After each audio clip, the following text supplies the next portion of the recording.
नमस्कार विद्यार्थी मंडळी, या व्हिडिओमध्ये आपण येणाऱ्या पोलीस भरतीसाठी महत्त्वाचे जी के आणि करंट अफेअर्सचे प्रश्न कव्हर करणार आहोत. यामध्ये घेतलेले जी केचे जे प्रश्न आहेत ते गेल्या वर्षीच्या भरतीमध्ये विचारण्यात आलेले प्रश्न घेतलेले आहेत आणि करंट अफेअर्सचे प्रश्न डेली बेसिसवर आहेत. त्यामुळे सर्व प्रश्न महत्त्वाचे असणार आहेत. चला तर प्रश्नांना सुरुवात करूया. या ठिकाणी प्रश्न पहिला आहे बघा, राष्ट्रीय विज्ञान दिवस कधी साजरा केला जातो? मोस्ट IMP मोस्ट रिपीटेड हा प्रश्न आहे. याचं उत्तर असणार आहे 28 फेब्रुवारी. ठीक आहे, दरवर्षी 28 फेब्रुवारीला आपल्या भारतामध्ये राष्ट्रीय विज्ञान दिन साजरा केला जातो. ठीक आहे, आता मागील एका व्हिडिओमध्ये आपण हा का साजरा केला जातो हे कव्हर केलेलं आहे. ठीक आहे, तर आता तुम्ही कमेंट करून सांगायचं आहे भारतामध्ये 28 फेब्रुवारीला राष्ट्रीय विज्ञान दिवस का साजरा केला जातो हे कमेंट करून सांगायचं आहे. ठीक आहे, प्रश्न महत्त्वाचा आहे, खूप वेळा पोलीस भरतीत विचारलेला आहे. आता ऑप्शन ए आहे बघा, 7 एप्रिल. 7 एप्रिलला दरवर्षी जागतिक आरोग्य दिन साजरा केला जातो. ठीक आहे, 7 एप्रिल जागतिक आरोग्य दिन. ठीक आहे, 23 मार्च आहे बघा ऑप्शन बी. 23 मार्चला दरवर्षी जागतिक हवामान दिन. ठीक आहे, जागतिक हवामान दिन आणि भारतामध्ये शहीद दिवस साजरा केला जातो किंवा पाळला जातो. ठीक आहे, भारतामध्ये शहीद दिवस 24 एप्रिल आहे बघा. 24 एप्रिलला राष्ट्रीय पंचायत राज दिन साजरा केला जातो आपल्या भारतामध्ये. ठीक आहे, महत्त्वाचे ऑप्शन, महत्त्वाचे प्रश्न आहेत. ओके, आता ते उत्तर तुम्ही कमेंट करायचे. राष्ट्रीय विज्ञान दिवस 28 फेब्रुवारीला का साजरा केला जातो? त्यानंतरचा प्रश्न आहे बघा मित्रांनो, विटॅमिन ई चे रासायनिक नाव काय आहे? रासायनिक नावं हल्ली खूप विचारली जात आहेत, पूर्ण पाठ करून ठेवायची आहेत. ठीक आहे, उत्तर असणार आहे टोकोफेरॉल. ठीक आहे, या ठिकाणी टोकोफेरॉल असं उत्तर असणार आहे. विटॅमिन ई किंवा जीवनसत्व ईचं जे नाव आहे ते टोकोफेरॉल आहे. या ठिकाणी ऑप्शन आहे रेटिनॉल. हे जे नाव आहे ते विटॅमिन एचे शास्त्रीय नाव आहे. एस्कॉर्बिक ॲसिड जे आहे ते विटॅमिन सीचे शास्त्रीय नाव आहे. कॅल्सिफेरॉल जे आहे ते विटॅमिन डीचे शास्त्रीय नाव आहे. सर्व परीक्षेत विचारलेले आहेत. ओके, त्यानंतर प्रश्न आहे बघा मित्रांनो, तिसरा प्रश्न घेण्याआधी आपण काल एक प्रश्न घेतला होता बघा. RBI ही एकूण मालमत्तेनुसार जगात कितव्या क्रमांकावर आहे? आपण उत्तर दिलं होतं 1. ठीक आहे, पहिल्या क्रमांकावर आहे. तर ते उत्तर चुकीचं आहे, त्या ठिकाणी आपल्याला करेक्शन करायचं आहे. बघा, एका मित्राने आपल्याला ही चूक लक्षात आणून दिलेली आहे. उत्तर बघा 7व्या क्रमांकावर आहे. RBI ही एकूण मालमत्तेनुसार जगात 7व्या क्रमांकावर आहे, हे करेक्शन करायचं आहे आपल्याला, पहिल्या क्रमांकावर नाही. ठीक आहे, 7व्या क्रमांकावर आहे आपल्या भारताची मध्यवर्ती बँक. ओके, हे करेक्शन करायचं आहे आणि चूक झाल्याबद्दल मला क्षमा करायची आहे. या ठिकाणी तिसरा प्रश्न आहे बघा, मीठ हवेत उघडे ठेवल्यास ते त्यातील कोणत्या घटकामुळे ओले होते? ठीक आहे, गेल्या वर्षी विचारलेला हा प्रश्न आहे छत्रपती संभाजीनगरमध्ये SRPF 14 साठी. ठीक आहे, गट 14 साठी.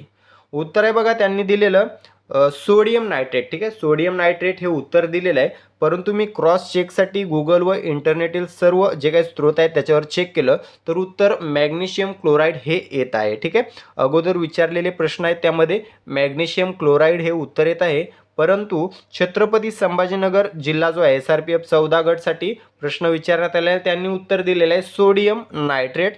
तर आता या दोघांपैकी नेमकं उत्तर काय ते तुम्ही मला कमेंट करून सांगायचं आहे. ठीक आहे,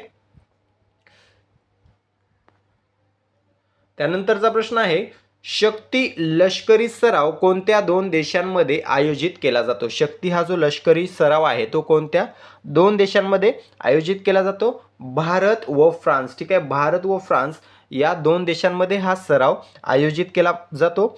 मित्रांनो, व्हिडिओ शेवटपर्यंत पाहायचा आहे. व्हिडिओच्या शेवटी आपण या सर्व प्रश्नांची रिव्हिजन देखील घेणार आहोत. त्यानंतर प्रश्न आहे, संयुक्त महाराष्ट्र चळवळीची माहिती जनतेला होण्यासाठी प्रल्हाद केशव अत्रे यांनी कोणते दैनिक सुरू केले होते? कोणते? दैनिक मराठा. ठीक आहे, दैनिक मराठा हे वृत्तपत्र प्रल्हाद केशव अत्रे यांनी सुरू केले होते. यांना आचार्य अत्रे म्हणून देखील ओळखलं जातं. त्यानंतर प्रश्न आहे, संविधानाच्या कोणत्या कलमानुसार भारताच्या एकत्रित निधीच्या प्रतिभूतींवर भारत सरकार सार्वजनिक कर्ज काढू शकते? कोणत्या कलमानुसार? कलम 292. ठीक आहे, संविधानाच्या कलम 292 अन्वये केंद्र सरकार भारताच्या एकत्रित किंवा संचित निधीच्या प्रतिभूतींवर कर्ज काढू शकते. ओके. आता हे जे कर्ज आहे ते संसदेने निश्चित केलेल्या मर्यादेच्या बाहेर घेता येत नाही, म्हणजे एक मर्यादा असते तेवढंच कर्ज घेता येतं. कलम 293 आहे बघा, सेम हा जो प्रश्न आहे तो केंद्रासाठी आहे, तसं कलम 293 राज्यासाठी आहे. ठीक आहे. या कलमान्वये राज्य त्यांच्या संचित निधीच्या आधारावर कर्ज घेऊ शकतात. ठीक आहे. आता कलम 281 आहे बघा, कलम 281 हे वित्त आयोगाच्या शिफारशींशी संबंधित आहे. ठीक आहे. या शिफारशी राष्ट्रपतींना संसदेत सादर करायच्या असतात. हे कलम 281 मध्ये तरतूद करण्यात आलेली आहे, वित्त आयोगाच्या शिफारशी. ओके. कलम 280 महत्त्वाचा आहे बघा, विचारण्यात आलेला आहे. वित्त आयोगाची स्थापना कोणत्या कलमाने करण्यात येते किंवा कोणत्या कलमानुसार करण्यात येते, तर कलम 280 अन्वये राष्ट्रपती वित्त आयोगाची स्थापना करत असतात. ओके. महत्त्वाचे आहेत सर्व कलम. त्यानंतर प्रश्न आहे, आकाशवाणी ही कविता कोणी लिहिली आहे, तर रवींद्रनाथ टागोर यांनी लिहिलेली आहे. आकाशवाणी ही जी कविता आहे ती रवींद्रनाथ टागोर यांनी लिहिलेली आहे. यांनीच लिहिलेलं आपल्या भारताचं राष्ट्रगीत जनगण मन आणि बांगलादेश या देशाचं जे काही राष्ट्रगीत आहे ते देखील यांनीच लिहिलेलं आहे. अमर सोनार बंगला नावाचं काहीतरी राष्ट्रगीत आहे, ते देखील रवींद्रनाथ टागोर यांनीच लिहिलेलं आहे. त्यानंतरचा प्रश्न आहे, खालीलपैकी कोणता अल्कोहोलिक पेयांचा प्रमुख घटक असतो. कोणता घटक आहे, इथाइल अल्कोहोल. ठीक आहे. इथाइल अल्कोहोल हा जो घटक आहे तो अल्कोहोलिक पेयांचा प्रमुख घटक आहे. ठीक आहे. याला इथेनॉल असेही म्हटले जाते. हा किण्वन प्रक्रियेतून तयार केला जातो. ठीक आहे. आता या ठिकाणी मिथाइल अल्कोहोल आहे बघा, याला मिथेनॉल असं म्हटलं जातं. हा एक अत्यंत विषारी अल्कोहोल आहे जो चुकीच्या पद्धतीने बनवलेल्या किंवा भेसळयुक्त पेयांमध्ये आढळू शकतो. त्यानंतर प्रश्न आहे, अयोध्यामधील राम मंदिर कोणत्या शैलीमध्ये बांधण्यात आलं आहे, तर नागर शैलीमध्ये. ठीक आहे. अयोध्येमधील जे राम मंदिर आहे ते नागर शैलीमध्ये बांधण्यात आलेलं आहे.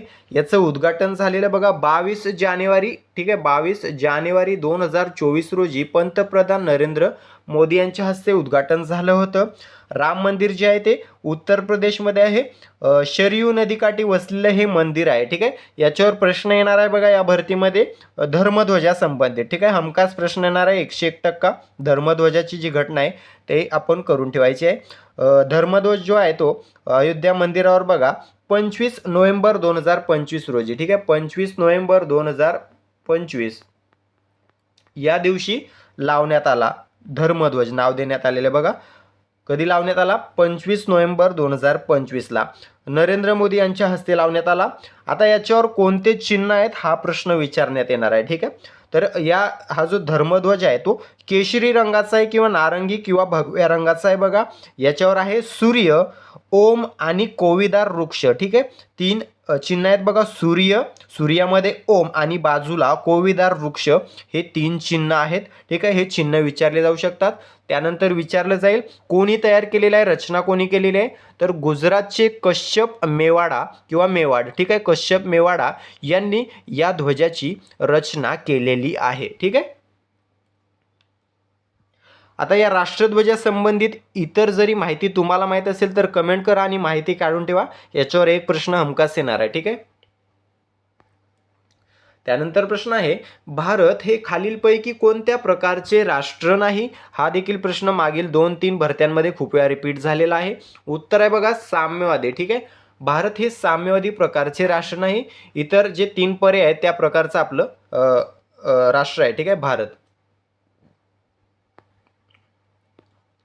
त्यानंतर प्रश्न आहे, आधुनिक आवर्त सारणी कशावर आधारित आहे. कशावर आधारित आहे, मूलद्रव्यांचे अणुअंक. ठीक आहे. मूलद्रव्यांचे अणुअंक याच्यावर आहे आधुनिक आवर्त सारणी आधारित. ओके. आता आधुनिक आवर्त सारणीचे जनक कोणास म्हणतात असा प्रश्न विचारलेला आहे गेल्या वर्षी बऱ्याच जिल्ह्यांमध्ये, तर दिमित्री मेंडेलीव. ठीक आहे. दिमित्री मेंडेलीव यांना आधुनिक आवर्त सारणीचे जनक म्हटले जाते किंवा मानले जाते. त्यानंतरचा प्रश्न आहे, अनुस्कुरा घाट रत्नागिरीला कोणत्या जिल्ह्याशी जोडतो. कोणत्या जिल्ह्याशी जोडतो, कोल्हापूर या जिल्ह्याशी जोडतो. ठीक आहे. अनुस्कुरा घाट.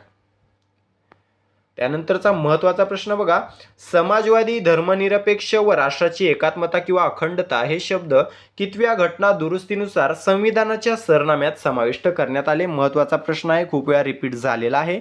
उत्तर असणार आहे ऑप्शन डी, 42वी घटना दुरुस्ती. प्रश्न असा देखील विचारला जातो, खालीलपैकी कोणती घटना दुरुस्ती ही मिनी घटना किंवा मिनी कॉन्स्टिट्यूशन म्हणून ओळखली जाते? तर 42वी घटना दुरुस्ती हीच मिनी कॉन्स्टिट्यूशन म्हणून ओळखली जाते, कारण या घटना दुरुस्तीमध्ये खूप सारे बदल संविधानात करण्यात आले होते, तेही कोणाला काहीही न विचारता, काहीही चर्चा न करता, मनमानी कारभार. ओके, आता ही जी घटना दुरुस्ती आहे ती 1976 मध्ये झाली होती. ठीक आहे, आणीबाणीच्या काळात झाली होती, जी आणीबाणी देखील मनमानी कारभार होता. ठीक आहे, 1976 मध्ये. यामध्ये जे काही प्रश्नातील 3 शब्द आहेत बघा, समाजवादी, धर्मनिरपेक्ष, राष्ट्राची एकात्मता, हे शब्द जोडण्यात आले. सर्वोच्च न्यायालय व उच्च न्यायालयांचे अधिकार कमी करण्याचा प्रयत्न केला व काही अधिकार कमी देखील केले. लोकसभा व राज्याच्या विधानसभा यांचा कार्यकाळ 5 वरून 6 वर्ष करण्यात आला. ठीक आहे, 5 वर्ष होता, 6 वर्ष करण्यात आला. पुन्हा 44वी घटना दुरुस्ती करून हा कार्यकाळ पुन्हा पूर्ववत म्हणजे 5 वर्ष करण्यात आला. ही घटना दुरुस्ती आणीबाणीच्या काळात करण्यात आली. कोणत्याही विरोधी पक्षाशी चर्चा केलेली नाही. विरोधी पक्षातील लोकांना तसेच जे प्रामाणिक अधिकारी होते त्यांना जेलबंद करण्यात आलं. वृत्तपत्रांवर जे काही प्रेस आहे त्याच्यावर, मीडियावर या ठिकाणी बंधने लादण्यात आली. त्यांना याच्याबद्दल कोणतीही बातमी देण्यास नकार किंवा त्यांच्यावर नियंत्रण ठेवण्यात आलं. त्यानंतर हिंदूंची जबरदस्तीने नसबंदी करण्यात आली. ठीक आहे, आणि ही सर्व संविधान विरोधी कामं या आणीबाणीच्या काळात करण्यात आली आणि ही घटना दुरुस्ती अशा प्रकारे झालेली आहे, 42वी घटना दुरुस्ती. ठीक आहे, आता इतर 3 ज्या घटना दुरुस्ती आहेत, 45वी, 32वी आणि 52वी, यांच्याबद्दल ठोस म्हणजे जे काही मेन मुद्दे आहेत ते तुम्ही कमेंट करून सांगायचे आहेत. मेन जे मुद्दे आहेत ते कमेंट करून सांगायचे आहेत. त्यानंतर प्रश्न आहे, महापराक्रमी राजा शालिवाहनची राजधानी असलेली प्रतिष्ठान नगरी म्हणजेच हल्लीचे डॅश डॅश होय. काय होय? पैठण. ठीक आहे, पैठणचं पूर्वीचं नाव आहे बघा प्रतिष्ठान. ठीक आहे, प्रतिष्ठान नगरी. हा प्रश्न खूप वेळेला परीक्षेत विचारलेला आहे. त्यानंतर प्रश्न आहे, ग्लिम्सेस ऑफ वर्ल्ड हिस्ट्री हे जे पुस्तक आहे ते कोणाचे आहे? तर पंडित जवाहरलाल नेहरू. पंडित जवाहरलाल नेहरू यांचं हे पुस्तक आहे, ग्लिम्सेस ऑफ वर्ल्ड हिस्ट्री. आता पंडित नेहरूंचं आणखी एक पुस्तक आहे, भारताचा शोध किंवा डिस्कवरी ऑफ इंडिया. हे त्यांनी कुठे लिहिलेलं आहे? हा देखील प्रश्न विचारलेला आहे, तर कमेंट करून सांगायचं आहे कुठे लिहिलेलं आहे हे पुस्तक. त्यानंतरचा प्रश्न आहे, बेटला राष्ट्रीय उद्यान कोणत्या राज्यामध्ये आहे? झारखंड. ठीक आहे, झारखंड या राज्यामध्ये आहे बेटला नावाचं राष्ट्रीय उद्यान. राष्ट्रीय उद्यानं तोंडपाठ असली पाहिजेत आपल्याला. ठीक आहे, अभयारण्य, राष्ट्रीय उद्यानं परीक्षेत हमखास विचारली जातातच. त्यानंतर प्रश्न आहे, भारतातील पहिल्या AI क्लिनिकचे उद्घाटन कोठे करण्यात आले? तर बघा, ग्रेटर नोएडा. ठीक आहे, ग्रेटर नोएडा, उत्तर प्रदेश या ठिकाणी भारतातील पहिल्या AI क्लिनिकचे उद्घाटन करण्यात आले. त्यानंतरचा प्रश्न आहे, नुकतंच निधन झालेल्या डॉक्टर माधव गाडगीळ यांच्याबाबतचा योग्य पर्याय निवडा. योग्य पर्याय निवडायचा आहे. तर या ठिकाणी बघा मित्रांनो, 2026 आहे ते 2006 आहे. ठीक आहे, 2006ला त्यांना पद्मभूषण मिळालेलं आहे. वरीलपैकी सर्व हे योग्य उत्तर असणार आहे. 1981 मध्ये त्यांना पद्मश्री मिळालेला आहे. आत्मचरित्र त्यांचं a walk up the hill हे नावाने ओळखलं जातं आणि पद्मभूषण त्यांना 2006 मध्ये मिळालेलं आहे. वरील सर्व योग्य आहेत पर्याय. ठीक आहे, हे उत्तर असणार आहे आपलं. त्यानंतर प्रश्न आहे, नुकतंच प्रवासी भारतीय दिवस कोणत्या दिवशी साजरा करण्यात आला? कोणत्या दिवशी साजरा करण्यात आला? तर 9 जानेवारीला दरवर्षी आपल्या भारतामध्ये प्रवासी दिवस साजरा करण्यात येतो. त्यानंतर प्रश्न आहे, ऑपरेशन स्माईल 12 ही मोहीम कोणत्या राज्यातील पोलिसांनी सुरू केलेली आहे? तेलंगणा. ठीक आहे, तेलंगणा राज्यातील पोलिसांनी ऑपरेशन स्माईल 12 ही मोहीम सुरू केलेली आहे. त्यानंतर प्रश्न आहे, डोनाल्ड ट्रम्प यांनी दावा केलेल्या ग्रीनलँड बद्दलचा चुकीचा पर्याय निवडायचा आहे आपल्याला. तर बघा, उत्तर असणार आहे कोपनहेगन, राजधानी कोपनहेगन. ठीक आहे, कोपनहेगन, राजधानी कोपनहेगन नसून बघा नूक आहे. ठीक आहे, राजधानी कोणती आहे ग्रीनलँडची? नूक नावाची राजधानी आहे. बाकी जगातील सर्वात मोठे बेट आहे ग्रीनलँड. डेन्मार्क देशाचा भाग आहे, म्हणजे डेन्मार्कच्या नियंत्रणात आहे. ठीक आहे, ग्रीनलँड. खंड आहे उत्तर अमेरिका. हे सर्व पर्याय योग्य आहेत. राजधानी आहे नूक. त्यानंतरचा प्रश्न आहे, नुकतंच DRDOचा कितवा स्थापना दिवस साजरा करण्यात आला? कितवा? 68वा. ठीक आहे, 68वा स्थापना दिवस DRDOचा साजरा करण्यात आलेला आहे. त्यानंतर प्रश्न आहे, उदासीन भक्त योजना खालीलपैकी कोणत्या राज्य सरकारने सुरू केलेली आहे? आसाम. ठीक आहे, उदासीन भक्त योजना ही आसाम राज्य शासनाने सुरू केलेली आहे. त्यानंतर प्रश्न आहे, WHO फार्माकोव्हिजिलन्स डेटाबेसमध्ये भारत कितव्या स्थानावर आहे? तर 8व्या स्थानावर आहे. ठीक आहे, आपला भारत WHO फार्माकोव्हिजिलन्स या डेटाबेसमध्ये 8व्या स्थानावर आहे. आता मित्रांनो, 24 प्रश्न आपण या ठिकाणी महत्त्वाच्या स्पष्टीकरणासह कव्हर केलेले आहेत. यामधून आपण जवळपास 50 ते 60 प्रश्न तुमचे कव्हर केलेले आहेत. आता या सर्व प्रश्नांची रिव्हिजन घेऊया. ही रिव्हिजन म्हणजे तुमची या व्हिडिओवरील किंवा या प्रश्नांवरील परीक्षा असणार आहे, जी पूर्ण करून तुम्हाला किती गुण मिळाले ते कमेंट करून सांगायचे. चला तर रिव्हिजन सुरू करूया. या ठिकाणी प्रश्न आहे बघा, पहिला, राष्ट्रीय विज्ञान दिवस कधी साजरा केला जातो? योग्य उत्तर असणार आहे ऑप्शन सी 28 फेब्रुवारी. त्यानंतरचा प्रश्न आहे, व्हिटॅमिन ई चे रासायनिक नाव काय आहे? उत्तर असणार आहे ऑप्शन ए टोकोफेरॉल. त्यानंतरचा प्रश्न आहे, मीठ हवेत उघडे ठेवल्यास ते त्यातील कोणत्या घटकामुळे ओले होते?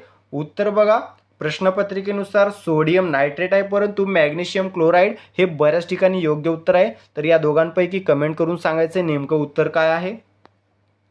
त्यानंतर प्रश्न आहे, शक्ती लष्करी सराव कोणत्या 2 देशांमध्ये आयोजित केला जातो? योग्य उत्तर आहे ऑप्शन भारत व फ्रान्स. त्यानंतर प्रश्न आहे, संयुक्त महाराष्ट्र चळवळीची माहिती जनतेला होण्यासाठी प्रल्हाद केशव अत्रे यांनी कोणते दैनिक सुरू केले होते? योग्य उत्तर आहे ऑप्शन बी दैनिक मराठा. त्यानंतर प्रश्न आहे, संविधानाच्या कोणत्या कलमानुसार भारताच्या एकत्रित निधीच्या प्रतिभूतींवर भारत सरकार सार्वजनिक कर्ज काढू शकते? योग्य उत्तर आहे कलम 292. त्यानंतरचा प्रश्न आहे, आकाशवाणी ही कविता कोणी लिहिली आहे?